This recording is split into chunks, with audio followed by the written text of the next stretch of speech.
नमो लोये सौहरिदन्तानं नमो लोये सौहृदानं नमो लोये सौभागिर्यां नमो लोये सौज्यायां नमो लोये सौत्रिकावती सावनम् ओंकारमिन्दु संयुक्त नित्यं ध्यायन्ति योगिनः कामदमोक्षदं चैवोंकाराय नमो नमः मङ्गलं भगवान् यो मङ्गलं गौतमोऽग्नि मङ्गलं कुञ्कुण्डार्यो विजेन्द्रमोसुमङ्गलं नमः समयसाराय स्वानुभूत्या चकास्ते स्वभावाय भवाय सर्वाः विभावनिदाताय। भगवान श्री उमास्वामी आचार्य विरचित मोक्षशास्त्र अर्थात तत्वार्थ सूत्रोनी स्वाध्याय આપણે કરી રહ્યા છીએ। તત્વાર્થ સૂત્રના સ્વાધ્યાયમાં આપણે તત્વાર્થ સૂત્રની સર્વશ્રેષ્ઠ ટીકા પૂજ્યપાદ સ્વામી રચિત સર્વાર્થ સિદ્ધિ અને સાથે રામજીભાઈએ જે ટીકાઓનું સંકલન કર્યું છે તે સહિત સ્વાધ્યાય કરી રહ્યા છીએ। તત્વાર્થ સૂત્રના સ્વાધ્યાયમાં અત્યારે આપણે સાતમા સૂત્રનો સ્વાધ્યાય શરૂ કર્યો છે। સંકલનમાંથી સાતમા સૂત્રનો વિસ્તાર આપણે સમજ્યા છીએ અને હવે આપણે સર્વાર્થ સિદ્ધિમાંથી તેનો વિસ્તાર સમજી રહ્યા છીએ। સહેજ પુનરાવર્તન કરીએ જેથી અનુસંધાન પ્રાપ્ત થાય। સાતમા સૂત્રમાં એમ કહેવામાં આવ્યું કે નિર્દેશ, સ્વામિત્વ, સાધન, અધિકરણ, સ્થિતિ અને વિધાન એ 6 દ્વારા સમ્યક દર્શન અને આત્મા આદિનું સ્વરૂપ સારી રીતે સમજી શકાય છે। અને પછી એનો વિસ્તાર આપણે લીધો ગુજરાતીમાં। એમાં નિર્દેશ પછીથી સ્વામિત્વની વાત આવી તો સર્વાર્થ સિદ્ધિમાં આપણે એનો વધારે વિસ્તાર એ બધા શબ્દોનો પહેલો સામાન્ય વિસ્તાર લીધો અને ત્યાર પછીથી સર્વાર્થ સિદ્ધિની અંદર વિશેષતાથી વિસ્તાર આવ્યો। તો પ્રશ્ન એમાં એમ કર્યો કે આ સ્વામિત્વ એટલે સમ્યક દર્શન કોને હોય છે, કોને થાય છે, કોને હોય છે, ક્યારે હોય છે, એ બધો એમાં એનો અર્થ સમાઈ જાય છે। ક્યારે એટલે અપેક્ષાથી વાત છે કે કઈ અવસ્થામાં વગેરેમાં। તો એમાં પૂજ્યપાદ સ્વામીએ ઘણો વિસ્તાર કર્યો। सम्यक दर्शन किसके होता है અને મુખ્ય વાત પહેલા એ લેવામાં આવી સામાન્ય से जीव को होता है અને પછી વિશેષતાથી કરી અને એમાં એમણે 14 માર્ગણા પ્રમાણે વાત લીધી અને એ 14 માર્ગણા પ્રમાણેની જે વાત લીધી એને સમજવા માટે આપણે પંડિત ફૂલચંદજી શાસ્ત્રીએ જે વિસ્તાર કર્યો હતો એમાં જે 8 મુદ્દા હતા એનો આપણે સ્વાધ્યાય કર્યો। પણ પ્રાપ્તિ અને અપ્રાપ્તિ એની અપેક્ષાએ ફૂલચંદજીએ નહોતો વિસ્તાર કર્યો, જ્યારે આચાર્ય ભગવાને તો પ્રાપ્તિ અને અપ્રાપ્તિની અપેક્ષાએ પણ વિસ્તાર કર્યો છે। આપણે પેલા 8 મુદ્દાને જરાક સમજ્યા છીએ એટલે જરા ફરીથી વાંચનમાં લઈએ છીએ। પ્રાપ્તિ અને અપ્રાપ્તિની અપેક્ષાએ તો અઘરું નહીં પડે, પહેલું જ છે। અહીંયા એ વાતને કહે છે કે વિશેષની અપેક્ષાએ ગતિ માર્ગણા, પહેલી માર્ગણા માર્ગણાની બધાને ખબર છે 14 માર્ગણા હોય છે। તો એમાં ગતિ માર્ગણા ઇન્દ્રિય, કાય, યોગ, વેદ, કષાય, જ્ઞાન, સંયમ, દર્શન, લેસ્યા, ભવ્યત્વ, સમ્યક્ત્વ, સંમિત્વ અને આહાર। તો આચાર્ય ભગવાને તો આ 14 માર્ગણામાં જીવ ક્યાં છે એ વાત આપણે સમજીએ છીએ તેવી રીતે જીવને જ સમ્યક્ત્વ છે ને, એટલે આ જુદી જુદી માર્ગણાઓમાં રહેલા જીવને કઈ રીતે સમ્યક્ત્વ છે એ વાત ત્યાં સમજાવી છે। માર્ગણાનો અર્થ શું થાય છે કે ક્યાં જીવ છે, જે ધર્મ વિશેષોથી જીવનું અન્વેષણ શોધ કરાય છે તે ધર્મ વિશેષોનો માર્ગણા કહે છે। તો ક્યાં જીવ છે, તો એમાં ગતિ માર્ગણાની અપેક્ષાએ 4 ગતિની અંદર સમ્યક દર્શન છે એની વાત આચાર્ય ભગવાને લીધી, પણ સાથે એમણે પર્યાપ્ત અપર્યાપ્ત વગેરે પણ સાથે વાત લઈ લીધી છે। એટલે કદાચ થોડું અઘરું લાગ્યું હશે, પણ જરાક જુદું પાડીએ તો આપણને એમાં કંઈ અઘરું નથી લાગતું અને આપણે એ ફૂલચંદજીએ જે વિસ્તાર કર્યો એમાંથી થોડું સમજ્યા છીએ એટલે હવે સહેલું લાગશે. તો પહેલી એમણે નરકની વાત લીધી, માર્ગણામાં ગતિમાં પહેલી નરકની વાત લીધી અને એમાં કહે છે કે સમ્યક દર્શન કિસકો હોતા હૈ, તેમાં પહેલી માર્ગણા નરકમાં કહે છે. તો ગતિ માર્ગણા કે અનુવાદ છે એટલે એ અનુસારે નરક ગતિમાં सब पृथ्वियों में એટલે साते नरक में पर्याप्त नारकियों के औपशमिक और क्षयोपशमिक सम्यक दर्शन होता है. एमने पर्याप्त ने साते नरक ની અંદર पर्याप्त ने औपशमिक અને क्षयोपशमिक सम्यक दर्शन હોય. સાતેમાં ક્ષાયિક सम्यक दर्शन નથી લીધું અને पर्याप्त ને લીધું. અહીંયા સાતેની અંદર पर्याप्त જે છે બધાને તો આ હોય, औपशमिक क्षयोपशमिक હોય. હવે કહે છે કે પહેલી નરકમાં, પહેલી પૃથ્વીમાં પર્યાપ્ત અને અપર્યાપ્ત, પહેલીમાં અપર્યાપ્ત હોય એને પણ હોય અને એને પહેલી પૃથ્વીમાં તો ક્ષાયિક સમ્યક દર્શન પણ હોય. એટલે કે છે કે પહેલી નરકમાં પર્યાપ્ત અને અપર્યાપ્ત બંનેને ક્ષાયિક और क्षयोपशमिक सम्यक दर्शन होता है. પહેલા જ આ વાત લઈ લીધી કે ઔપશમિક સમ્યક દર્શન જે લીધું તો સાતેમાં છે એટલે પહેલી એ ઔપશમિક તો છે જ, પણ ઔપશમિક, ક્ષયોપશમિક અને ક્ષાયિક ત્રણેય છે અને પર્યાપ્ત અને અપર્યાપ્ત જે છે એમને તો ક્ષાયિક અને ક્ષયોપશમિક સમ્યક દર્શન પણ હોય છે. પહેલી વાત લીધી છે. પછી આગળ કહે છે તિર્યંજ ગતિની, આ નરક ગતિની વાત કરી ત્યાર પછી તિર્યંજ ગતિમાં શું છે તો કહે છે કે તિર્યંજ ગતિમાં પર્યાપ્તક તિર્યંજો કે पर्याप्त છે બધા તિર્યંચને એમને औपशमिक सम्यक दर्शन હોય છે. तिर्यंच गति में पर्याप्त तिर्यंचों के औपशमिक सम्यक दर्शन होता है. क्षायिक और क्षयोपशमिक सम्यक दर्शन पर्याप्त और अपर्याप्त બંને તિર્યંચને હોય, ક્ષાયિક અને ક્ષયોપશમિક. પણ ઔપશમિક જે છે એ તો બધાને હોય, પણ જે पर्याप्त અને અપર્યાપ્ત બંનેને આમાં લે છે ક્ષાયિક અને ક્ષયોપશમિક સમ્યક દર્શન બંનેને લેવામાં આવ્યું છે. પણ એમાં એક બીજી વાત પણ સાથે લીધી છે કે તિર્યંચની એટલે કે જે માદા હોય અથવા તો જે તિર્યંચની અંદર જે સ્ત્રી ગતિ કહેવાય એટલે કે સ્ત્રીવેદ કહેવાય, એવું પુરુષમાં જેમ સ્ત્રીવેદ, મનુષ્યમાં જેમ સ્ત્રીવેદ કહીએ એવી રીતે. તો એમાં તિર્યંચની એટલે માદા તિર્યંચને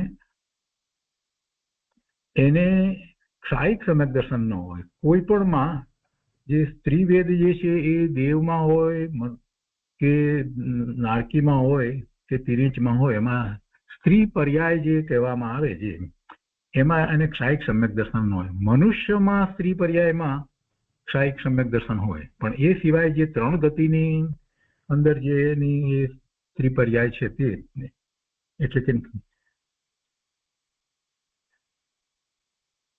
એ પુરુષ પર્યાય નથી અને એ પર્યાય જે છે એમાં એને એ હોતું નથી.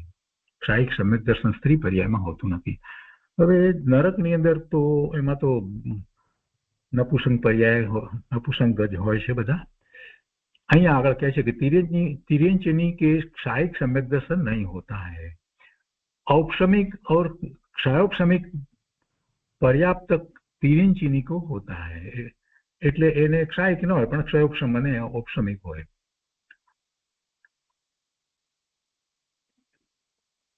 પછી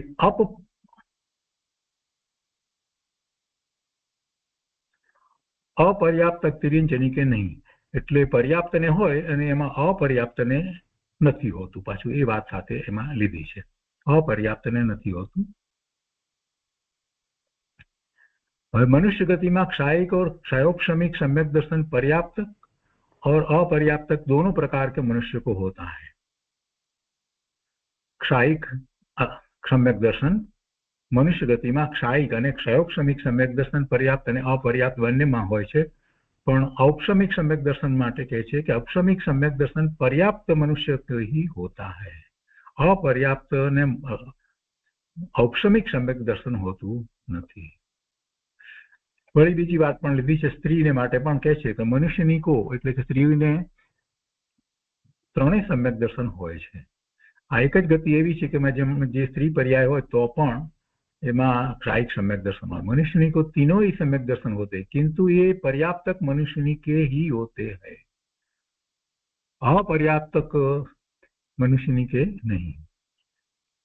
एना पछी देवगति ने माटे कहे छे कि देवगति में पर्याप्तक और अपर्याप्तक दोनों प्रकार के देवों के तीनों ही सम्यक दर्शन होते हैं, पर एमां पाछुं देवी ने क्षायिक नथी होतुं, ये बात तो लेवामां आवी छे। એટલે કે देवगति में पर्याप्तक और अपर्याप्तक दोनों प्रकार के देवों को तीनों ही सम्यक दर्शन होते हैं। अपर्याप्तक देवों के शंका एम करी कि अपर्याप्तक देवों के औक्षमिक सम्यक दर्शन कैसे होता है, એને કેવી રીતે હોય? તો એનું સમાધાન આપી છે કે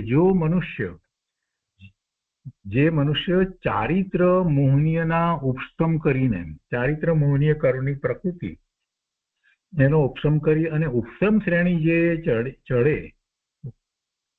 અને એ ઉપસમ શ્રેણી વખતે જો એનો દેહ છૂટી જાય અને દેવલોકમાં જાય છે દેવો તે, તો એવા દેવોને, उन देवों को अपर्याप्तक अवस्था में औपसमिक सम्यक दर्शन होता है, एमने अपर्याप्त હોય છે। હવે આ દેવોની વાત લીધી, એમાં પણ પાછી બીજી વાત જે છે કે ભવનવાસી, વ્યંતર અને જ્યોતિષી એ ત્રણ જે પ્રકારના જે દેવો છે એ દેવોને માટે કહે છે કે એ तीनों की देवांगनाओं के, एमनी देवांगनाओने એટલે સ્ત્રી પર્યાય છે એમને, તથા સૌધર્મ અને ઈશાન દેવો, અકલ્પ કે દેવો में એટલે એમાં જે ઉત્પન્ન થયા હોય એવી સ્ત્રી પર્યાયમાં એટલે દેવાંગનાઓને ક્ષાયિક સમ્યક દર્શન થતું નથી। ત્યાં પણ ક્ષાયિક સમ્યક દર્શન સ્ત્રી પર્યાયમાં હોતું નથી। औपसमिक અને ક્ષયોપસમિક એ સમ્યક દર્શન દો હોતે એ હોય છે, અને એ પણ પર્યાપ્તક અવસ્થામાં હોય છે, અપર્યાપ્તક અવસ્થામાં નહીં। અપર્યાપ્તક અવસ્થામાં તો દેવને એવું ઉપસમ સમ્યક દર્શન હોય, અને એ કોને છે તો કે છે કે જેનો દેહ એવી રીતે મનુષ્યમાં હોય એને औपसमिक सम्यक दर्शन, उपसम श्रेणी जे चढ़्यो होय एनी बात करीने लीधुं छे। तो आ गति अने पर्याप्त अपर्याप्तनी अपेक्षाए आचार्य भगवाने आ वात करी दीधी। सामान्य आपणे पेला जे 8 मुद्दा द्वारा કેટલીક વાતને સમજ્યા છે ગતિની અપેક્ષાએ। હવે અહીંયા બીજી માર્ગણાઓની અપેક્ષાથી આચાર્ય ભગવાને વાત લીધી છે, તો આજે નવું અહીંયાથી વધારે શરૂ થાય છે। 27મો પોઈન્ટ છે इंद्रिय मार्गणा। इंद्रिय मार्गणा के अनुवाद से संगनी पचेंद्रिय जीवों के तीनों सम्यक दर्शन होते हैं। संगनी पचेंद्रिय 5 इंद्रिय અને મન જેને છે તેવા સંગની પચેન્દ્રિયો જીવોને ત્રણે સમ્યક દર્શન હોય। આ માર્ગણાની અપેક્ષાએ વાત ચાલે છે। ઇન્દ્રિય માર્ગણાની અપેક્ષાએ તો 5 ઇન્દ્રિય હોય અને મન હોય, એકલી 5 ઇન્દ્રિય નહીં, સાથે મન હોવું જોઈએ। ઇન્દ્રિય માર્ગણાની વાત છે ને, બીજા જીવોને નહીં, એટલે 5 ઇન્દ્રિય, 4 ઇન્દ્રિય, 3 ઇન્દ્રિય, 2 ઇન્દ્રિય એ બધાને નહીં, સંગની પણ હોવો જોઈએ। 5 ઇન્દ્રિયથી આગળ સંગની હોવો જોઈએ, એ સિવાય બીજાને સમ્યક દર્શન હોતું નથી। હવે काय मार्गणाની અપેક્ષાથી કહે છે કે काय मार्गणा के अनुवाद से काय પ્રમાણે આપણે સમજીએ છીએ કે ત્રસકાયને જ હોય, ત્રસકાયને જ હોય, કેમ કે 5 ઇન્દ્રિય અને સંગનીપણું છે તો ત્રસકાય તો થઈ ગયું, 2 ઇન્દ્રિયથી શરૂ કરીને બધા ત્રસમાં આવે, તો ત્રસકાયક જીવો કે तीनों सम्यक दर्शन होશે। પણ એમાં પહેલા જ કહી દીધું એ પ્રમાણે 5 સંગની નથી અને 5 ઇન્દ્રિય સુધીના બધા ત્રસ જે છે, 2 ઇન્દ્રિય, 3 ઇન્દ્રિય, 4 ઇન્દ્રિય ને 5 ઇન્દ્રિય વાળા એને સમ્યક દર્શન ન હોય, એ વાત આવી ગઈ। આ તો અહીંયા બધી માગણા પ્રમાણે બતાવવું છે ને, એટલે એમ લેવામાં આવ્યું છે કે ત્રસકાયિક જીવો કે तीनों सम्यक दर्शन होता है। तो એનો અર્થ એમ નથી થતો કે 2 ઇન્દ્રિય વાળાને થાય, કેમ કે ઉપર પહેલા જે કહી દીધું ને ઇન્દ્રિય માર્ગણામાં સંગનીપણું જરૂરી છે, એટલે બધી વાતને સાથે સમગ્ર લેવાની છે। कोई एकांत अहींयाथी पकड़ी ले कि जो अहींया तो एवुं कह्युं छे कि काय मार्गणा के अनुवाद से त्रसकायिक जीवो के तीनों सम्यक दर्शन होय, એટલે ત્રસ ને હોય એટલે 2 ઇન્દ્રિયને પણ હોય, એમ નથી અર્થ થતો। દરેક વાતને સમજવાની, કેમ કે આવા મોટા શાસ્ત્રની અંદર જ્યારે વાત કરવામાં આવે તો અગાઉનું જે વિધાન કરવામાં આવ્યું હોય એના અનુસંધાનમાં બીજું વિધાન હોય, એટલે આગળનું વિધાન આપણે પૂરેપૂરું ન સમજાવીએ અને વચ્ચે ક્યાંકથી પકડી અને પ્રશ્ન કરીએ અને શંકાઓ કરીએ, એમ ન ચાલે પ્રભુ। તો શું કહ્યું ઇન્દ્રિય માર્ગની અંદર જયારે વાત કરી દીધી, સંઘની પંચેન્દ્રિયની વાત કરી દીધી, એટલે પછી આમાં સમજી જ લેવાનું છે કે ત્રસ કયા એટલે પંચેન્દ્રિય અને સંઘની હોય એને જ હોય. કેમ કે માર્ગણા અપેક્ષા અહીંયા વાત કરી રહ્યા છે. काय मार्गणाની अपेक्षाएं तरस काय जीवों को होता है, अन्य काय वाले जीवों को कोई भी सम्यक दर्शन नहीं होता. હવે योग मार्गणा के अनुवाद से तीनों योग वाले जीवों के तीनों सम्यक दर्शन होते हैं. ત્રણેય યોગ મન વાણી અને કાયા એ ત્રણ યોગ છે. ત્રણેય યોગ વાળાને જીવોને सम्यक दर्शन होते हैं. ત્રણેય પ્રકારના सम्यक दर्शन. હવે એમાં એક વાત કહે છે કે किंतु अयोगी जीवों के एक क्षायिक सम्यक दर्शन ही होता है. अयोगी જેને યોગ નથી, અયોગી માર્ગણા સ્થાન ક્યારે હોય? 13મા ગુણસ્થાન પછી 14મા ગુણસ્થાનની દશામાં અયોગી કેવળી કહેવાય. 13મું ગુણસ્થાન છે તે સયોગી કેવળીનું છે અને 14મું ગુણસ્થાન છે તે અયોગી કેવળી. તો 14મા ગુણસ્થાનની અવસ્થામાં શું હોય એમ વિચાર જયારે કરીએ છીએ તો આપણને ખ્યાલ આવે, ઓ 14મા ગુણસ્થાને તો પછી પ્રભુને શું હોય? ક્ષાયિક સમકીતિ જ હોય. 13મા ગુણસ્થાને જયારે ક્ષાયિક સમકીતિ છે 14મે પણ હોય એટલે એમને તો ક્ષાયિક સમ્યક્ત્વ જ હોય છે. તો ઉપર જે પહેલા લીધું યોગ માર્ગના પ્રમાણે લીધું, મન વાણી કાયાના યોગ લીધા છે, તો 13મા ગુણસ્થાને મન વાણી કાયાનો યોગ છે એમને હજી ને 14મે એ યોગ નથી, તો એમને ક્ષાયિક છે. 13મા ગુણસ્થાને ક્ષાયિક જ છે, છતાં પણ એમને મન વાણી કાયાનો યોગ છે એમ લેવું છે. અને એ સિવાય બાકી બધા યોગ, બાકી બધા ગુણસ્થાનો જે છે એમાં એમને યોગ તો છે ને. આપણે જે ચોથાથી શરૂ કરી અને 12મા બધામાં યોગ તો છે ને, 13મે આવે ત્યારે પણ યોગ છે. તો ત્યાંથી જે શરૂ કરી અને જે આખો મોક્ષ માર્ગ જે છે એની અંદર બધા ત્રણેય પ્રકારના સમ્યક્ત્વ હોય છે, એટલે એને સમગ્રપણે સમજવાનું. તો અહીંયા ક્ષાયિક સમ્યક દર્શન કોને અહીંયા કહ્યું છે? ફક્ત ક્ષાયિક જ હોય તો અયોગી જીવ કે અયોગી કેવળીને હોય છે. પછી વેદ मार्गणा के अनुवाद से तीनों वेद वाले जीवों के 3 सम्यक दर्शन होते हैं. वेद ત્રણેય વેદમાં કહ્યું ને, પુરુષ વેદ, સ્ત્રી વેદ અને નપુંસક વેદ, ત્રણેય વેદની અંદર સમ્યક દર્શન હોય છે. પણ એનું વેદને વિશે અગાઉ વાત કેટલીક આવી ગઈ. જે ગતિ માર્ગણા છે એની અંદર કેટલીક સ્પષ્ટતાઓ કરી દીધી કે સ્ત્રી વેદમાં ક્યાં નથી હોતું, મનુષ્યની સ્ત્રી હોય એ વેદમાં ત્રણેય હોય શકે, ક્ષાયિક હોય, બીજામાં હોય પણ ક્ષાયિક ન હોય, એ બધી વાત આવી ગઈ. પણ અહીંયા તો અપેક્ષાની વાત ચાલે છે ને, વેદ અપેક્ષા, તો વેદ માર્ગણાની, તો વેદ માર્ગણા અનુસાર ત્રણેય વેદવાળા જીવોને ત્રણેય સમ્યક દર્શન હોય છે. પરંતુ હવે આગળ કહે છે, કિંતુ अपगत वेदी जीवों के औपशमिक और क्षाय के 2 सम्यक दर्शन होते हैं.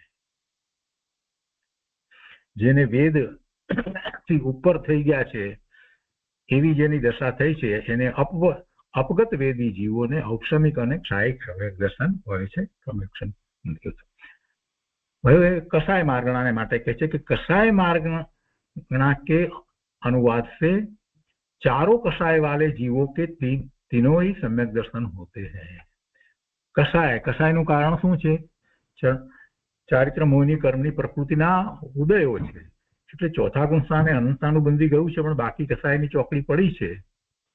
તો ભલે ને એ ત્યારે એક સમ્યક્ત્વ પ્રમાણે ક્ષાયિક સમ્યક્ત્વ થઈ ગયું હોય, એને એવું નથી કે ન હોય, એ હોય ગયું ક્ષયોપશમિક સમ્યક દર્શન હોય. એને શરૂઆત થઈ હોય એટલે પહેલા ઔપશમિક તો થયું જ. એટલે मार्गणानी कषाय मार्गणानी अपेक्षा थी जोवा जईए तो कषाय मार्गणा के अनुसार तो चारे कषाय वाला ने 3 प्रकारना सम्यक दर्शन होय.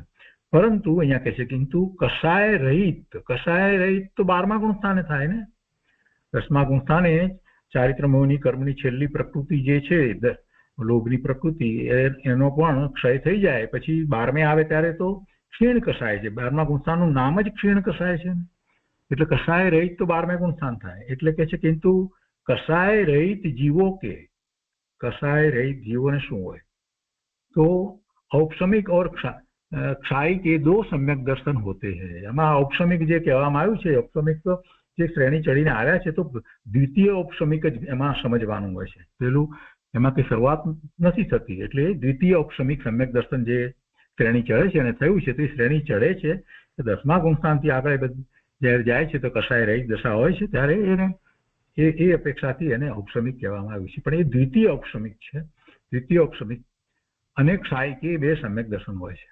હવે જ્ઞાન મારણા, જો બધી મારણા અહીંયા લેવામાં આવી છે પછી એક ગતિ, ઇન્દ્રિય, કાય, યોગ, વેદ, કષાય અને હવે આ જ્ઞાન માર્ગણા. અને ત્યાર પછીથી સંયમ, દર્શન, લેસ્યા, ભવ્યત્વ, સમ્યક્ત્વ, સંગનિત્વ અને આહાર એ માર્ગણાઓ લેશે. તો અહીંયા જ્ઞાન માર્ગણા. ज्ञान मार्गना के अनुवाद से आभिनी बौद्धिक ज्ञानी, आभिनी बौद्धिक ज्ञानी, आभिनी बौद्धिक ज्ञानी એટલે મતિ જ્ઞાની. આभिनी બૌદ્ધિક જ્ઞાની નો અર્થ શું થાય? જે મન અને ઇન્દ્રિયથી થતું જ્ઞાન એટલે મતિ જ્ઞાન, એને આभिनी બૌદ્ધિક કહેવામાં આવે છે. એને આभिनी બૌદ્ધિક કહેવામાં આવે છે વ્યાકરણ પ્રમાણે. તો મતિ જ્ઞાન.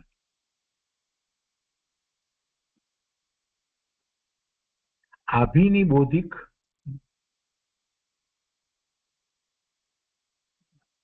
અહીંયા છે. આभिनी બૌદ્ધિક જ્ઞાની એટલે મતિ જ્ઞાની, પછી શ્રુત જ્ઞાની, अवधि ज्ञानी અને मनोपर्य ज्ञानी जीवों के तीनों ही सम्यक दर्शन होते हैं.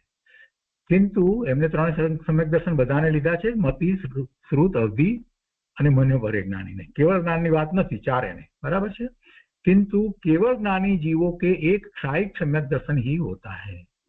केवली परमात्मा ने मात्र क्षायिक सम्यक दर्शन હોય.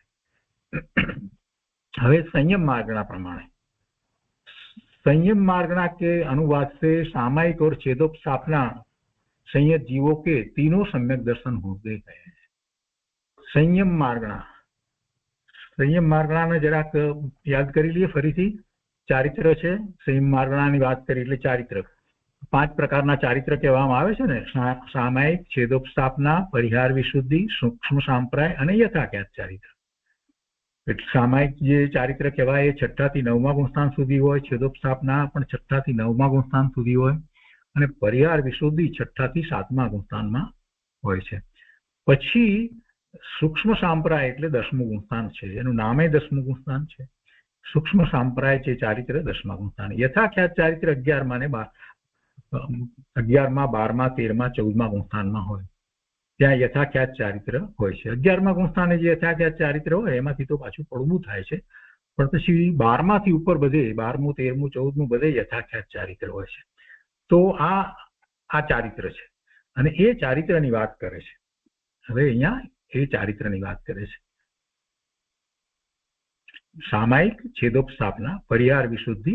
આ પરિહાર વિશુદ્ધિ 6, 7મામાં જ થતી હોય છે એટલે એ ચારિત્રને પરિહાર વિશુદ્ધિ કહેવામાં આવે છે. તો અહીંયા કહે છે कि संयम मार्गना के अनुवाद से सामायिक और छेदोपस्थापना, पहला 2 लीधा, ये संयत जीवों के तीनों सम्यक दर्शन होता है. 6 થી 9માં 3 सम्यक दर्शन है. પછી કહે છે परिहार विशुद्धि, संयतों के औपसमिक सम्यक दर्शन नहीं होता. 6, 7માની વાત તેમાં લીધી છે. शेष 2 होते हैं. અને सूक्ष्म सांप्रायिक संयत और यथाख्यात संयत जीवों के એટલે 10મેं सूक्ष्म सांप्राय ने यथाख्यात એટલે 11 થી 14. तो जीवों को औपसमिक और क्षायिक सम्यक दर्शन होते हैं.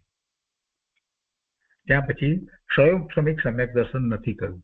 सूक्ष्म सांप्राय संयत और यथाख्यात संयत जीवों के औपसमिक और क्षायिक सम्यक दर्शन होते हैं.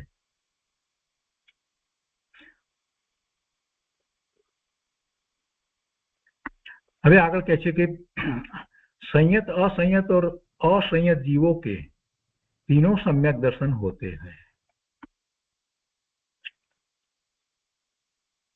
दर्शन मार्ग, હવે દર્શન માર્ગની વાત કરે છે કે દર્શન मार्गना अनुवाद से चक्षु दर्शन वाले, अचक्षु दर्शन और अवधि दर्शन वाले जीवों के तीनों सम्यक दर्शन होते हैं. चक्षु दर्शन, अचक्षु दर्शन, अवधि दर्शन અને કેવળ દર્શન, 4 પ્રકાર દર્શનમાં આપણે લઈએ છીએ. તો એમાંથી કેવળ દર્શનને રહેવા દઈએ. એ સિવાય બાકીના જે 3 દર્શન છે એમાં એ ત્રણેય પ્રકારના સમ્યક દર્શન હોય. तो केवल दर्शन में शू हो तो जेम केवल ज्ञान में हो ये रीते हो એટલે કે છે કે केवल दर्शन वाले जीवों को एक क्षायिक सम्यक दर्शन ही होता है। केवली परमात्मा ने केवल ज्ञान केवल दर्शन है, तो केवल दर्शन केवल ज्ञान हो त्यारे त्यारे जे सम्यक दर्शन है ते क्षायिक सम्यक दर्शन होय छे। हवे लेस्या प्रमाणे જોઈએ। लेस्या मार्गना प्रमाणे लेस्या એટલે શું? લેસ્યાનો અર્થ થાય છે કે કષાય અને અનુસરીને થતા પરિણામને લેસ્યા કહેવામાં આવે।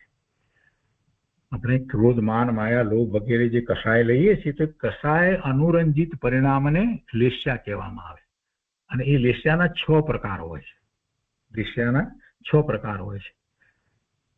શુભ લેસ્યા અને અશુભ લેસ્યા એમ મુખ્ય 2 પ્રકાર કહેવાય। 3 પ્રકાર શુભ લેસ્યાના કહેવામાં આવે છે અને 3 પ્રકાર અશુભ લેસ્યાના કહેવામાં આવે છે।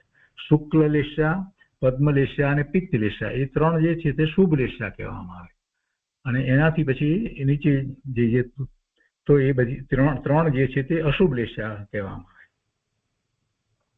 કાપોત લેસ્યા, નીલ લેસ્યા અને કૃષ્ણ લેસ્યા એ 3 જે છે તે અશુભ લેસ્યા કહેવામાં આવે। 6 લેસ્યા હોય પણ એ 6 લેસ્યા શેને અનુસરીને છે તે કષાય અનુરંજિત પરિણામ છે। તો શુભ લેસ્યા છે એ પણ એવી જ રીતે છે કે જે કષાયની જેમ મંદતા થતી જાય તેમ એના પરિણામ શુભ થતા જાય છે। એટલે જે શુભ લેસ્યા જે છે એમાં એના કષાયો જે છે એને મંદ છે। શુક્લ લેસ્યા હોય ત્યારે એને અતિ મંદ કષાય હોય છે તો એ શુભ લેસ્યા છે 3। જો શુભ શુક્લ લેસ્યા અને શુક્લ ધ્યાન એ 2 વસ્તુ જુદી છે। શુક્લ ध्यान तो आखी वस्तु जुदी है। आ तो लेस्यानी बात है। एना जे परिणाम जे छे जे चारित्र मोहनी कर्मनी प्रकृतिओ बधी छे 16 ने 9 25 प्रकृतिओ जे छे ए एना उदय होय छे तो एने अनुसरीने जीवने जे कषायो थाय ए कषायोमां मंद कषाय ज्यारे होय छे तो शुभ भाव होय छे અને तीव्र कषाय होय त्यारे अशुभ भाव होय छे। અને એ જે થતા પરિણામો જે છે એને લેસ્યા કહેવામાં આવે। અને એવી 6 પ્રકારની લેસ્યાની વાત આ કરવામાં આવી છે। તો એ લેસ્યા કેવી હોય એની વાત એટલે લેસ્યાની અંદર પણ આપણે જે એ પણ માર્ગણા છે ને એમાં પણ જીવને આપણે શોધીએ છીએ ને કે કઈ લેસ્યામાં જીવ અથવા તો કઈ લેસ્યા હતી અને જીવે આપણે શરીર છોડ્યું ત્યારે એ વગેરે વાત જે આપણે કરીએ છીએ તો એની અહીંયા વાત છે। તો લેસ્યા માર્ગણા કે એ લેસ્યા કે अनुवाद से 6 लेस्या वाले जीवों को तीनों सम्यक दर्शन होते हैं। 6 में 3 सम्यक दर्शन है, किंतु लेस्या रहित जीवों के एक क्षायिक सम्यक दर्शन होता है। लेस्या रहित कौन हो? लेस्या रहित कौन हो? जेने कषायोनो क्षय थई गयो छे एने कषायने अनुसरीने परिणाम होता ज नथी, ए लेस्या रहित थाय ने। कषायनो जेने क्षय थयो छे संपूर्णपणे એટલે બીજી રીતે જો કહેવા જઈએ તો 10મા ગુણસ્થાને જે છે તે છેલ્લી ચોકડી ગઈ એ પૂરેપૂરી ગઈ તો હવે કોઈ ચારિત્ર મોહની કર્મની પ્રકૃતિ રહી જ નથી, નિમિત્ત તરીકે રહી નથી તો એને કષાય નથી। અને કષાય છે જ નહીં તો પછી લેસ્યા નથી એવી જાતની। કેમ કે લેસ્યાઓ તો શુભ ને અશુભ 2 પ્રકારે લેસ્યા કહેવામાં આવી છે। હજી કેટલાકના મનમાં એમ થાય કે ના પણ તોય શુભ ભાવ તો રહે ને, ના એમ નથી હોતું। આ વાત જ સમજવાની છે। લેસ્યા રહિત લેસ્યા શુભ લેસ્યા ના શુભ લેસ્યા શુક્લ લેસ્યા આ બધી વાત જે કરીએ છીએ તો એ એવા કોઈ કષાય અનુરંજિત પરિણામ છે। તો ભગવાનને શુભ ભાવ નથી હોતો। ફરીથી સમજવા જેવી આ વાત છે। નાની નાની વસ્તુને આપણે જરા વિચારપૂર્વક સમજીએ તો ત્યારે ખ્યાલ આવે કે ભગવાનને મોટા ભાગના જૈનો એમ કહેશે ભગવાનને તો શુભ ભાવ જ હોય, એમ જ કહેશે। ભગવાનને શુભ ભાવ ન હોય, શુભ ભાવ હોય તો એમને પુણ્યનો બંધ પડે એવું નથી હોતું। ભગવાનને શુદ્ધ ભાવ જ હોય છે। અને યોગને કારણે એક સમયનું સાતાવેદની બંધાઈને બીજા સમયે છૂટી જાય એ એક એવડી ગમે વાત છે, પરંતુ કોઈ શુભ ભાવના પછી આગળ કઈ પુણ્ય લઈને ભગવાન જાય છે એમ નથી, તો સિદ્ધ જ થાય છે। કોઈ શુભ ભાવ હોતો નથી। એટલે લેસ્યા પછી શુભ લેસ્યા પણ ક્યાંથી હોય? એટલે શુક્લ લેસ્યાય ન હોય। તો કે છે કે લેસ્યા રહિત એટલે લેસ્યા રહિત શબ્દ જે છે એના ઉપરથી આ વાત આપણે સમજી શકીએ।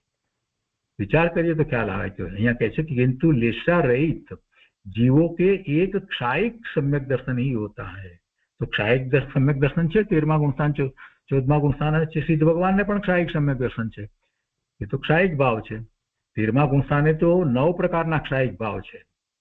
એટલે કે 4 ઘાતી કર્મની પ્રકૃતિના ક્ષયને કારણે થતા 9 પ્રકારના ક્ષાયિક ભાવ છે. અને સિદ્ધ ભગવાનને તો બીજા પણ જે અઘાતી કર્મની પ્રકૃતિ જે છે એના ક્ષયને કારણે બીજા પણ ક્ષાયિક ભાવ છે. એટલે એમને તો પૂર્ણપણે ક્ષાયિક ભાવ એવી રીતે છે. તીર્થંકર ભગવાન કેવળી પરમાત્મા 13મા ગુણ સ્થાને છે, એમના કરતા પણ તો આગળ છે. કોઈ જ કર્મની પ્રકૃતિ રહી નથી. તો અહીંયા लिस्सा रहित जीवों के एक क्षायिक सम्यक दर्शन ही होता है. હવે भव्य અને अभव्य એવી મારણા છે ને, तो भव्य मार्गणा के अनुवाद से भव्य जीवों के तीनों सम्यक दर्शन होता है. भव्य जीव ने जो है अभव्य ने कोई सम्यक दर्शन होતું નથી. अभव्य जीवों को कोई भी सम्यक दर्शन नहीं होता. અભવ્ય એટલા માટે જ અભવ્ય છે કે એને સમ્યક દર્શન નથી થતું, એટલે કે એ જ્ઞાન ભાવે પરિણમી શકતો નથી. એ અભ્યાસ કરી શકે, ગમે તેટલો અભ્યાસ કરે, 12 અંગમાંથી 11 અંગનો 9 પૂર્વ સુધી 11 અંગને 9 પૂર્વ સુધીનો અભ્યાસ હોય તો પણ એ જ્ઞાન ભાવે પરિણમતો નથી. એ અભવ્ય છે. તો અભવ્યને સમ્યક દર્શન હોતું નથી. અભવ્યને સમ્યક દર્શન હોતું નથી. आगे कहते कि सम्यक्त्व मार्गणा के अनुवाद से जहां जो सम्यक दर्शन है वहां वही समझना. सम्यक्त्व मार्गणा ली तो પછી એ તો सम्यक दर्शन ની જ વાત છે, તો એ પ્રમાણે અત્યારે આજે વર્ણન કર્યું પ્રમાણે લેવાનું. હવે संज्ञा मार्गणा के अनुवाद से संज्ञी जीवों के तीनों सम्यक दर्शन होते, असंज्ञी ने होतु नहीं. असंज्ञी के कोई भी सम्यक दर्शन नहीं होता, तथा संज्ञी और असंज्ञी इस संज्ञा से रहित जीवों के, જેને સંજ્ઞી પણ ન કહેવાય ને અસંજ્ઞી પણ ન કહેવાય એવા કોણ છે? સંજ્ઞી और असंज्ञी इस नाम से, संज्ञा એટલે અહીંયા નામ કહેવાનું, સંજ્ઞી અને અસંજ્ઞી કોઈ નથી, બેમાંથી એક પણ નથી. जीवों के एक क्षायिक सम्यक दर्शन ही होता है. संज्ञी પણ ન હોય ને અસંજ્ઞી પણ ન હોય એવું કોણ હોય? સિદ્ધ ભગવાન. સિદ્ધ ભગવાનને સંજ્ઞી પણ નથી ને અસંજ્ઞી પણ નથી, મન નથી. અને આમ જોવા જઈએ તો 14મા ગુણસ્થાનની દશાની અંદર પણ યોગ ચાલ્યો ગયો, એટલે મનનો યોગ પણ રહ્યો નથી. મન વાણી કાયાના યોગ જતા રહ્યા, એટલે અપેક્ષાએ ત્યાંથી જ 14મા ગુણસ્થાને પણ એ સંજ્ઞી કે અસંજ્ઞી કઈ રહેતું નથી. તો એવા જીવોને क्षायिक सम्यक दर्शन હોય છે. आहार मार्गणा के अनुवाद से आहारकों के तीनों सम्यक दर्शन होते हैं. अनाहारक छद्मस्थों के भी तीनों सम्यक दर्शन होते हैं, किंतु समुद्घात गत केवली, जे समुद्घात करे છે એવા केवली ने केवली अनाहारकों के एक क्षायिक सम्यक दर्शन ही होता है. केवली परमात्मा ने एक क्षायिक सम्यक दर्शन जो है आ बात આપણે જાણીએ છીએ. અને પછી વિશેષ કરી અને પંડિતજી આ સમજાયું, એમાં બધી માર્ગણા વિશે નથી સમજાયું, અને જે 8 મુદ્દા દ્વારા સમજાયું હોય એમાં ખાસ કરીને ગતિની અપેક્ષાએ વધારે સ્પષ્ટ કર્યું. અને એ વર્ણન આપણે ગયા વખતે વાંચી ગયા છે, એટલે આપણને એ ખ્યાલમાં છે.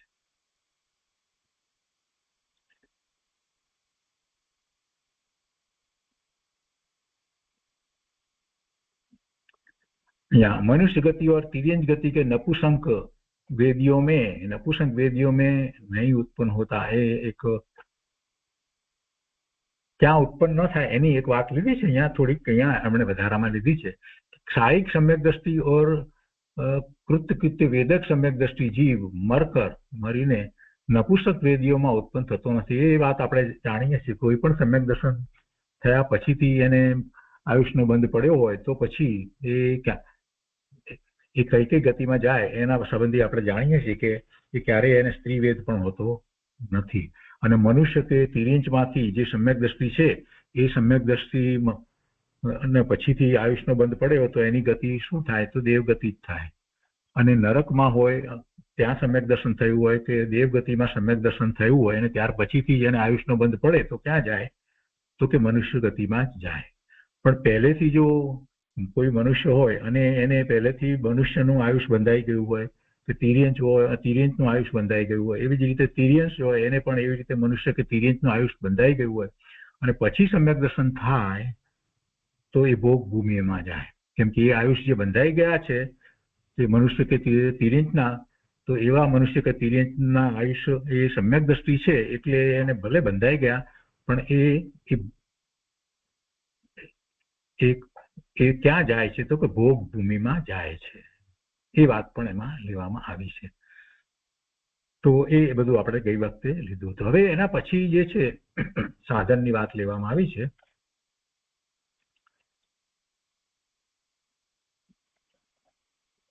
આપણે નિર્દેશની સ્વામિત્વની અને હવે ત્રીજું લઈએ છીએ સાધન, એની સાધનની વાત જે છે એ આપણે અહીંયા લઈએ છીએ સર્વાર્થ સિદ્ધિમાંથી.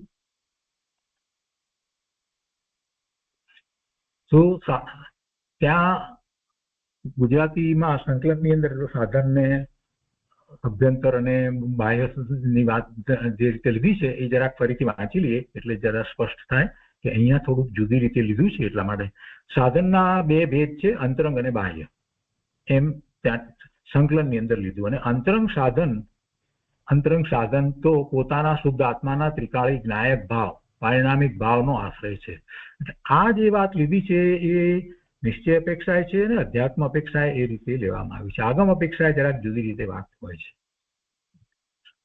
એટલે અભ્યંતર અથવા તો અંતરંગ જે લેવામાં આવ્યું સાધન એ પોતાના શુદ્ધ આત્માને જ લેવામાં, પોતાના શુદ્ધ આત્માના ત્રિકાળી જ્ઞાયક ભાવ અથવા તો પારિણામિક ભાવનો આશ્રય છે. અને બાહ્ય કારણ જુદા જુદા પ્રકારના હોય છે. અને એમાં પછી મનુષ્યને માટે અને તિર્યંચને માટે એને માટે જે લીધા જાતિ સ્મરણ, ધર્મ શ્રવણ, જીન બિંબ દર્શન, આ જે સાધન લીધા. દેવગતિની અંદર પણ જે રીતે એ સાધન લેવામાં આવ્યા કે દેવગતિમાં 1 થી 12મા સ્વર્ગ સુધીમાં જાતિ સ્મરણ, ધર્મ શ્રવણ અને જીન કલ્યાણકો અને દેવ રિદ્ધિ દર્શન એમ 4 લેવામાં આવ્યા.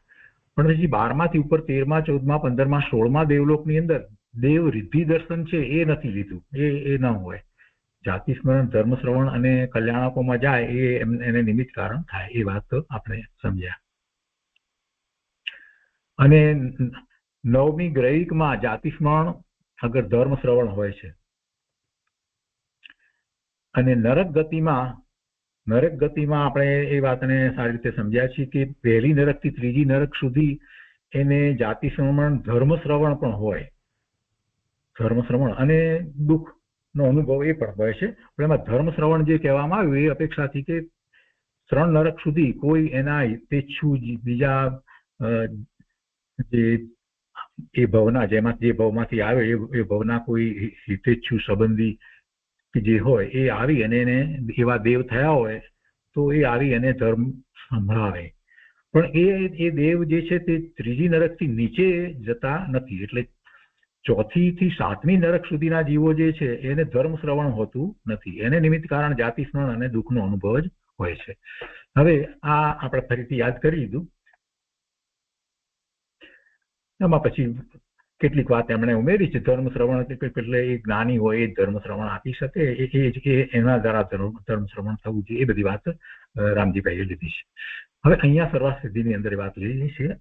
એમણે જરાક સહેજ ફેર લીધો છે એટલા માટે આપણે સ્પષ્ટતા કરી કે અભ્યંતર ઓર બાહ્ય. અહીંયા પણ 2 તો વાત લીધી. અભ્યંતર કારણ, સાધન, કરણ એટલે સાધન, અને આપણે બીજી રીતે કહીએ તો સમ્યક દર્શનનું કારણ. તો અભ્યંતર और बाह्य, तो दर्शन मोहनीय का उपशम. જો અહીંયા શું લીધું છે અભ્યંતર और बाह्य, પછી એમાં કહે છે કે દર્શન મોહનીય કા ઉપશમ ક્ષય યા ક્ષયોપશમ અભ્યંતર સાધન હૈ. આપણે અભ્યંતર તો જે લીધું એ પરમાર્થે નિશ્ચય અપેક્ષાએ એ રીતે અથવા તો અધ્યાત્મ અપેક્ષાએ લીધું કે આત્માનો શુદ્ધ સ્વભાવ જે છે એ જ છે. પણ અહીંયા આગમ અપેક્ષાએ વાત લીધી છે. તો કે છે કે દર્શન મોહની કર્મ જે છે એનો ઉપશમ કે ક્ષયોપશમ જે છે તે અભ્યંતર સાધન કહેવાય. અને બાહ્ય સાધનની અંદર આ બાકીના જે લેવામાં આવ્યા એમાં નરકના જીવોને 4થી નરક સુધી એટલે કે 1 થી 3 નરક સુધીમાં એને જાતિ સ્મરણ અને દુઃખ અને ધર્મ શ્રવણ હોય છે. અને પછી એ પ્રમાણે આપણે હમણાં જે વાંચ્યું એ રીતે બાકી બધી વાત લેવામાં આવી છે. દેવોની એ બધી વાત એ જ પ્રમાણે આમાં લેવામાં આવી છે. 9મી ગ્રહિક સુધી એ બધી વાત. એના પછી એક વાત અહીંયા જે લીધી છે कि अनुदिश और अनुत्तर विमानों में रहने वाले देवों के यह कल्पना नहीं है, केम के ત્યાં તો એ તો સમ્યક દ્રષ્ટિ જીવ જ છે, એટલે એમને તો કોઈ પ્રશ્ન જ નથી કોઈ નિમિત્તનો, એ તો સમ્યક દ્રષ્ટિ જીવો જ છે. વૈમાનિક દેવોને તો સમ્યક દર્શન હોય જ છે, એટલે એમને કોઈ સમ્યક દર્શન નવું કરવાનું નથી, એટલે સાધનનો પ્રશ્ન નથી હોતો. હવે એના પછી એની માગણા અધિકરણની વાત લીધી છે માગણામાં.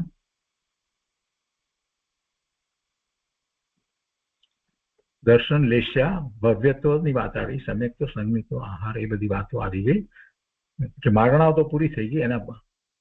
એના પછી આપણે આ તો કરી રહ્યા છીએ.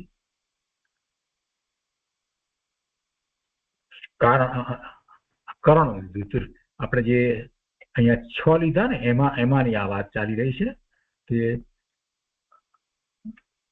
નિર્દેશ સ્વામિત્વ સાધન ત્રીજું સાધન, ચોથું અધિકરણ.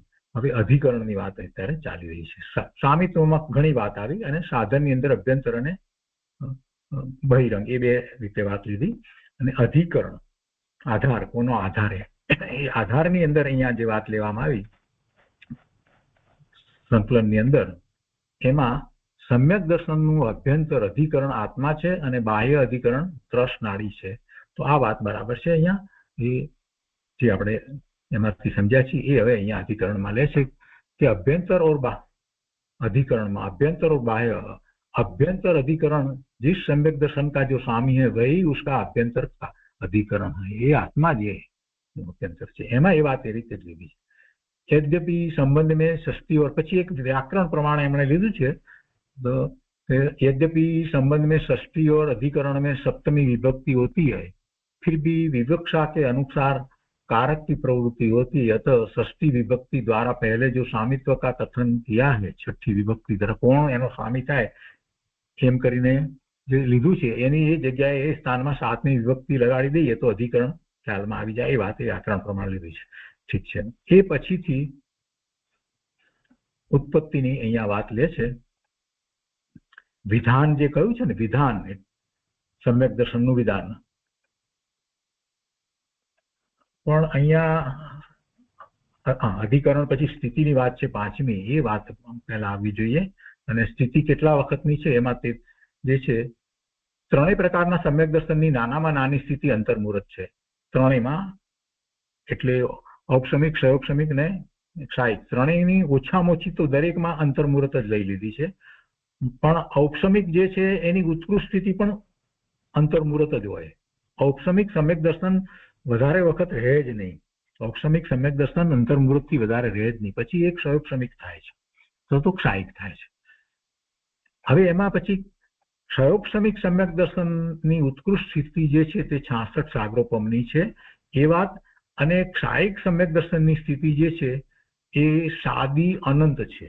એટલે શરૂઆત થઈ પછી અનંત કાળ સુધી રહે એટલું અહીંયા લીધું છે, પણ એની વધારે ચર્ચા વિચારણામાં નથી કરવામાં આવી. પણ એટલું આપણે માટે સમજવાની અપેક્ષાથી બરાબર છે. કેમ કે ક્ષાયિક સમ્યક દર્શન થયું, ક્ષાયિક સમ્યક દર્શન થયું તે પછીથી તો સિદ્ધ ભગવાનને પણ એ તો રહે જ છે, એટલે અનંત કાળ સુધી રહેવાનું છે. એટલે સાદી અનંત એમ કહી દીધું છે એ રીતે. અને સંસારમાં રહેવાની અપેક્ષા એ ક્ષાયિક સમ્યક દર્શનની સ્થિતિ કેટલી થાય એ વાત અહીંયા લેવામાં આવી છે. 33 સાગરોપમ અને ઉત્કૃષ્ટ સ્થિતિ 33 સાગરોપમ તથા અંતર્મુહૂર્ત સહિત 8 વર્ષ ઓછા, 8 વર્ષ અને 33 સાગરોપમ ને 2 કોડી પૂર્વ 33 સાગરોપમ અને 2 કોડી પૂર્વ એટલું હોય, એમાં 8 વર્ષ અને અંતર્મુહૂર્ત એટલો સમય ઓછો. અહીંયા જે લખાણ છે ને એમાં જરાક બરાબર નથી લખ્યું, તો એ વાત હવે આમાં આગળ આવે છે. પછી વિધાનની વાત આવશે.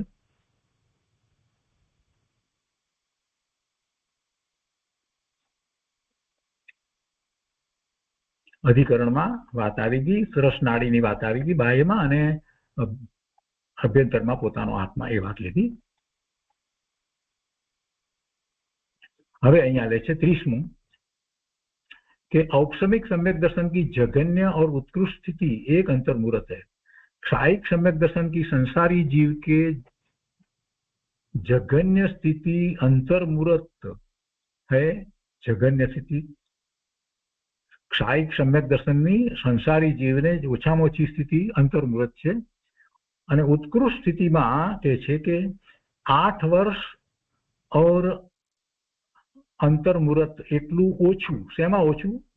કમ 2 પૂર્વ કોટી અધિક 33 સાગરોપમ, એટલે 33 સાગરોપમ અને 2 પૂર્વ કોટી એટલામાં 8 વર્ષ અને અંતર્મુહૂર્ત જેટલો સમય ઓછો એટલી ઉત્કૃષ્ટ સ્થિતિ હોય, એટલી ઉત્કૃષ્ટ સ્થિતિ કહેવામાં આવી છે क्षायिक सम्यक दर्शनની। હવે એ કઈ રીતે હોય એ જરાક અહીંયા પંડિતજીએ સમજાવ્યું છે, તો આપણે સમજીએ એટલે જરાક એની વધારે સ્પષ્ટતા થઈ જશે। કે છે કે क्षायिक सम्यक दृष्टि उसी भाव में, એ જ ભાવમાં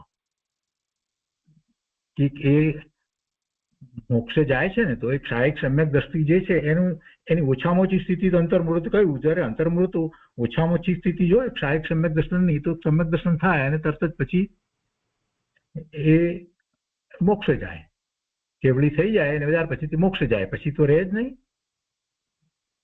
એટલે સંસાર અપેક્ષાથી, સંસાર પર્યાયની અપેક્ષાથી, અને પછી તો અનંતકાળ, સાદી અનંત કહ્યું એ પ્રમાણે જ રહે। હવે અહીંયા આ વાતને જરાક સમજાવી છે કેવી રીતે 33 સાગરોપમની વાત કરવી છે ને, એટલે તો કે क्षायिक सम्यक दृष्टि उसी भाव में, तीसरे भाव में या चौथे भाव में मोक्ष जाता है। जो चौथे भाव में मोक्ष जाता है, क्षायिक सम्यक दृष्टि जो चौथा भाव में मोक्ष जाए, तो वह पहले भाव में भोग भूमि में, पहला भाव में भोग भूमि में जाए, एना पछीथी देव पर्याय में जाए અને એના પછી મનુષ્ય થઈ અને પછી મોક્ષે જાય, એટલે ચોથો ભાવમાં મોક્ષે જાય એમ થાય। બીજી રીતે કહીએ આમાં તો જે ભોગ ભૂમિમાં જે જાય છે એને શું થયું હોય છે આપણે સમજ્યા છીએ તે પ્રમાણે, પહેલાથી એને એવું મનુષ્ય કે દેહ 3 ઇંચનું આયુષ્ય બંધાઈ ગયું અને પછી સમ્યક દર્શન થયું એટલે ભોગ ભૂમિમાં જાય છે તો સમ્યક દર્શિ। પછી એ ધારો કે क्षायिक હોય તો એ ભોગ ભૂમિમાં તો ઘણું લાંબુ આયુષ્ય હોય એનું, એટલે એ આયુષ્ય એનું ત્યાં હોય। અને ભોગ ભૂમિમાંથી જે મનુષ્ય કે તિર્યંચ જે છે એ સમ્યક દ્રષ્ટિ જ છે, એટલે પછી તો એ દેવલોકમાં જ જાય છે, વૈમાનિક દેવ થાય છે, ત્યાં પણ એનું લાંબુ આયુષ્ય થાય। અને એ સમ્યક દ્રષ્ટિ જીવ જે દેવલોકમાં જે છે એ પછી મનુષ્ય થાય અને ત્યાર પછીથી એ ત્યાં પુરુષાર્થ કરી અને ત્રેણી ચડી કેવળ જ્ઞાન પ્રગટ કરી અને પછી મોક્ષે જાય, તો એને એ ચોથા ભાવે મોક્ષે જાય એમ થઈ શકે।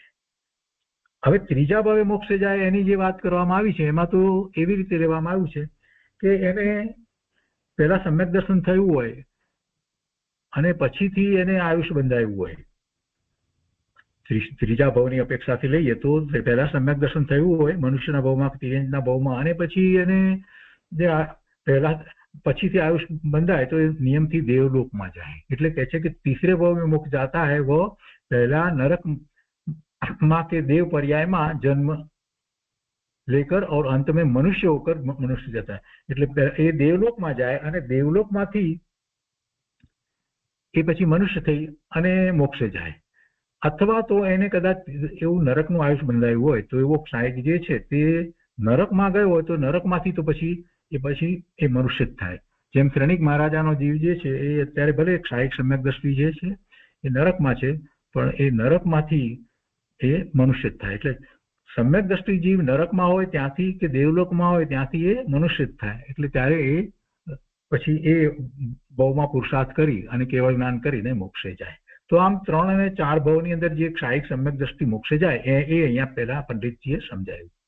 તો હવે આ રીતે જે મોક્ષે જાય છે તો એની અહીંયા વાત લીધી, તો એ સમયગાળો સંસાર પર્યાયનો કહેવાય। નિર્વાણ પામ્યા પછી તો સંસાર પર્યાય છે જ નથી, પછી તો સિદ્ધ પર્યાય છે, તો એ સંસાર પર્યાયનો જે સમય જે છે ને એ આ રીતે એમાં આટલા વર્ષો લાગે એમ કહેવામાં આવ્યું છે। વધુમાં વધુ આટલા વર્ષ જે કહેવામાં આવ્યા એ આ રીતે કહેવામાં આવે। તો એ કહે છે કે यहाँ 3 और 4 भवों में क्षायिक सम्यक दर्शन के उत्पन्न होने के भव का भी ग्रहण कर लिया है। 3 અને 4 ભવની અંદર क्षायिक सम्यक दर्शन એ જે સંસાર પર્યાયમાં તો એની વાત એમાં લઈ લેવામાં આવી છે। संसारी जीव के क्षायिक सम्यक दर्शन की यह उत्कृष्ट स्थिति 3 भव की अपेक्षा बताई है। प्रथम और अंत के 2 भव मनुष्य पर्याय के लिए गए हैं और दूसरा भव देव पर्याय का लिया है। इन तीनों भवों की उत्कृष्ट स्थिति 2 पूर्व कोटि अधिक 33 सागरोपम करता 2 पूर्व વધારે અને ઓછું કેટલું તો કે 8 વર્ષ અને 1 અંતર્મુહૂર્તનો સમય એનાથી ઓછું એટલું હોય છે। હવે એમાં કહે છે किंतु क्षायिक सम्यक दर्शन की प्राप्ति 8 वर्ष और अंतर्मुहूर्त के पहले नहीं हो सकती। એમાંથી એટલા બાદ કેમ કરવામાં આવ્યા? 8 વર્ષ અને અંતર્મુહૂર્તનો સમય બાદ કેમ કરવામાં આવ્યો? કેમ કે જ્યારે જે એ મનુષ્ય થઈ અને એ 13મું ગુણસ્થાન પ્રાપ્ત કરી અને પછી નિર્વાણ પામી અને કેવળ જ્ઞાન પામી અને નિર્વાણ પામી અને પછી એ સિદ્ધ થાય છે, તો એ ભાવમાં એને શાયિક સમ્યક દ્રષ્ટિ બરાબર છે, પણ 8 વર્ષ અને એક અંતર્મુહૂર્તનો સમય વીત્યા પછી તે એક શાયિક પ્રગટ કરે છે कि किंतु क्षायिक सम्यक दर्शन की प्राप्ति 8 वर्ष और अंतर्मुहूर्त के पहले नहीं हो सकती। એના ઉપરથી આપણે શું સમજવાનું છે કે ભગવાનનો જીવ क्षायिक सम्यक દ્રષ્ટિ છે। તીર્થંકર ભગવાનનો જીવ ગર્ભમાં આવે છે ભલે क्षायिक सम्यक દ્રષ્ટિ છે, અથવા તો બીજા એવા જીવ કે જે આ ભાવમાં જ મોક્ષે જવાના છે એવા જીવનો વિચાર કરીએ તો એ એવા જીવ क्षायिक सम्यक દ્રષ્ટિ હોય, તીર્થંકર ન હોય અને સામાન્ય કેવળી થઈ જેમને ચરમ શરીર હોય, એ બધા જીવો જે क्षायिक सम्यक તો પ્રગટ કરે છે તો એ 8 વર્ષની ઉંમર પહેલા નથી કરી શકતા। એટલે કહે છે કે क्षायिक सम्यक दर्शन की प्राप्ति 8 वर्ष और अंतर्मुहूर्त के पहले नहीं हो सकती। ये बात આપણને અહીંયાથી મળે છે। इसलिए उक्त काल में से इतना काल कम कर के क्षायिक सम्यक दर्शन की उत्कृष्ट स्थिति 8 वर्ष अंतर्मुहूर्त कम 2 कोटि वर्ष अधिक 33 सागरोपम बताई गई है। તેમાંથી એટલા બાદ કરીને એટલી સ્થિતિ બતાવવામાં આવી છે અને આ રીતે પછી 66 સાગરોપમની જે સ્થિતિ જે છે એનું પણ એમણે આગળ વર્ણન કર્યું છે। એ ક્ષયોક્ષમની શાયિક પછી ક્ષયોક્ષમિક સમ્યક દર્શનની જે 66 ની વાત લે છે, અક્ષમિક સમ્યક દર્શનની વાત લીધી અને 66 સાગરોપમની વાત જે ક્ષયોક્ષમિક સમ્યક દ્રષ્ટિની લેવામાં આવી એ પણ એમને પછી એ રીતે સમજાવી છે, વાંચી લેવા જેવું છે। એટલે અહીંયા કહે છે કે ક્ષયોક્ષમિક સમ્યક દર્શન की જગનની સ્થિતિ તો બરાબર છે, અંતર્મુહૂર્ત બધાની જ છે એટલે એ આવી ગયું, પણ ઉત્કૃષ્ટ સ્થિતિ 66 સાગરોપમ હૈ। અને પછી એના વિશે અહીંયા સ્પષ્ટતા 2 નંબરમાં એ કરી છે થોડી એ જ રીતે, પણ એમાં મૂળ તો ભવ ને એ બધાની અપેક્ષાથી આખું સમજાવ્યું છે। એમાં એક પછી એક ભવ કઈ રીતે થાય જેથી કરીને આટલા 66 સાગરોપમની સ્થિતિ થઈ શકે, કેમ કે કોઈ એક ભવની સ્થિતિ એટલી હોય નહીં 66 સાગરોપમની, તો એના પછીના ભવને સાથે ગણીને બતાવવામાં આવ્યું છે। હવે પછી અહીંયા વિધાન આવે છે। વિધાન એટલે ભેદ પાડીને સમજીએ તેને। વિધાન એટલે સમ્યક દર્શન એક પ્રકારે અથવા સ્વપર્યાયની લાયકાતની અપેક્ષાએ 3 પ્રકારે ઔપસમિક, ક્ષયોક્ષમિક અને क्षायिक અથવા આજ્ઞા માર્ગ એવા 10 પ્રકાર જે કરવામાં આવે એ આપણે ગુજરાતી વાંચનમાં લીધા। અહીંયા જે આપ્યું છે એમાં એક બીજું થોડુંક બીજી રીતે આપ્યું છે, આચાર્ય ભગવાને આપ્યું છે કે भेद की अपेक्षाएं सम्यक दर्शन सामान्य से एक है, एक જ। પછી ઉત્પત્તિની અપેક્ષાએ લઈએ તો નિસર્ગજ और અધિગમજ એવા ભેદ પડે છે એટલે 2 થયા, એ ભેદ એ પ્રકાર થાય। પછી ઔપસમિક, ક્ષયોક્ષમિક, क्षायिकની અપેક્ષાએ લઈએ તો એ 3 પ્રકાર થયા। પછી કે છે શબ્દों की अपेक्षाएं असंख्यात, शब्दों की अपेक्षाएं संख्यात प्रकार तथा श्रद्धान करने वालों की अपेक्षाएं असंख्यात प्रकार કહેવામાં આવ્યા છે। પછી કહે છે કે શ્રદ્ધાન करने के योग्य पदार्थों की अपेक्षाएं अनंत प्रकार પણ કહેવાય। શ્રદ્ધાન કોનું કરવામાં આવે? અનંત, તો એની અપેક્ષાએ અનંત પ્રકાર પણ સમ્યક દર્શનના કહેવામાં આવ્યા છે। એ વાત ત્યાં સંકલનની અંદર નથી। तो इसी प्रकार यह निर्देश आदि विधि, ज्ञान और चारित्र में तथा जीव और अजीव आदि पदार्थों में आगम के अनुसार लगा लेना है। तो आ रीते अहींया आ बधी वात अहींया पूरी थई जाय छे, विधाननी पण वात थई जाय छे। हवे एना आ रीते 7મા सूत्रनी वात अहींया पूरी थाय छे अने एना पछीथी 8મું सूत्र जे आवे छे एना उपोद्घातनी वात अहींया छेल्ले 32 ની અંદર કરવામાં આવી છે। तो ત્યાંથી શરૂ કરી અને પછી આપણે 8મું सूत्र લઈશું। તો આજે આપણે 7મા સૂત્ર નો અહીંયા સર્વાર્થ સિદ્ધિમાંથી વિસ્તાર હતો એ પણ પૂરો કરીએ છીએ અને આજનો સ્વાધ્યાય અહીંયા સુધી રાખીએ છીએ.